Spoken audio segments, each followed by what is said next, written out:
thankful, so much thankful. My heart is rejoicing that all of you come into this place, to gather in this place, not only for one person. We are families. Uh, we are in one company, although you are working different client, but we are one company. We are families. Thank you so much. I would like to inform to all of you that the North Asia Central Manpower Services Incorporated has a lot of gratitude.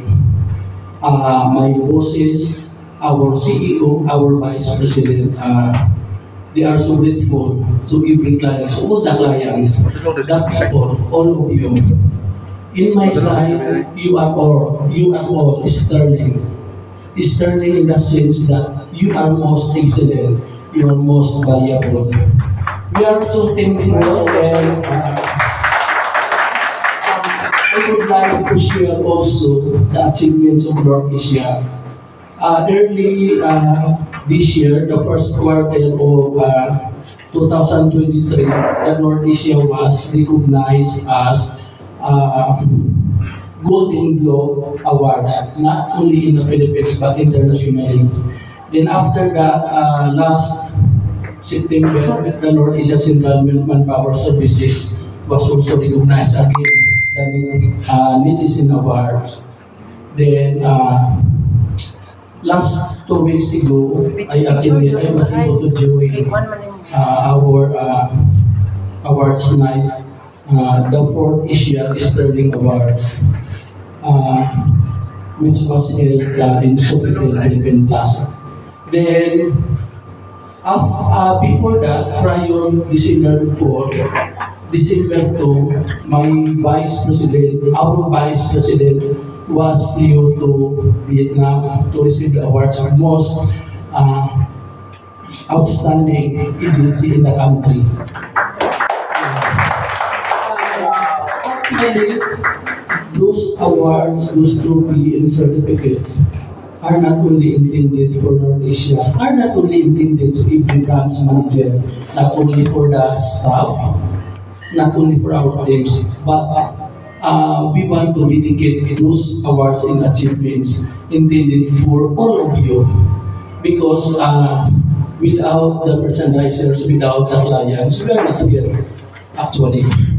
Uh, our motto is we should always and we are here always for all of you because people is our business.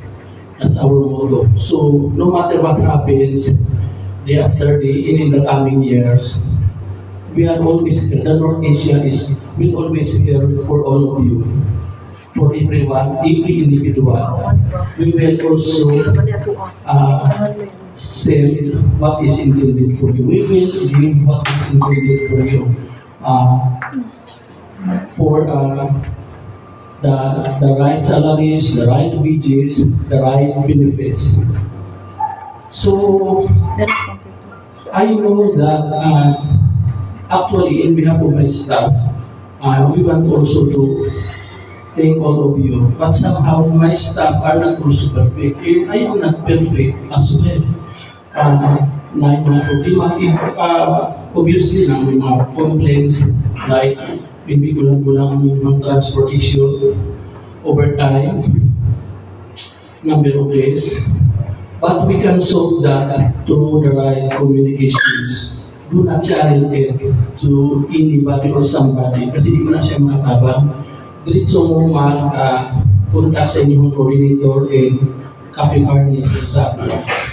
So we will solve it, we will improve this by 2024.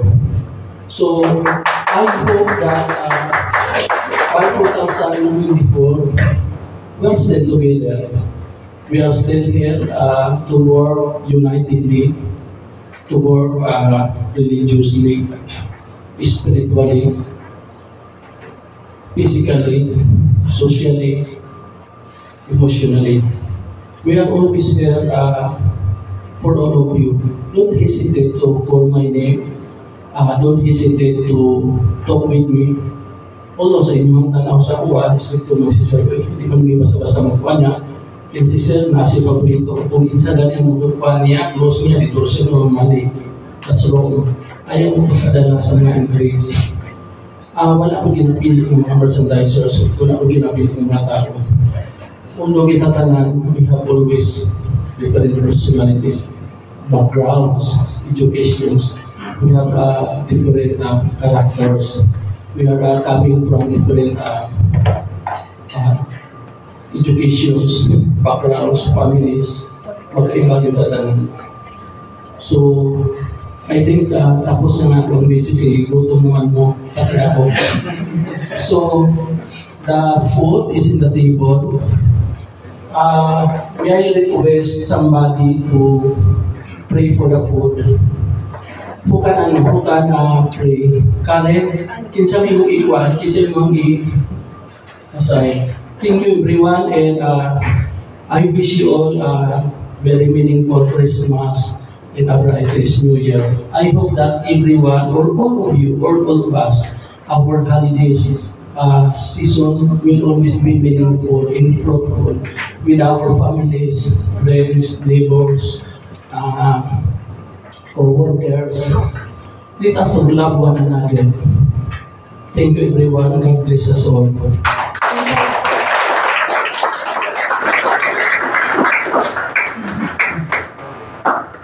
Okay.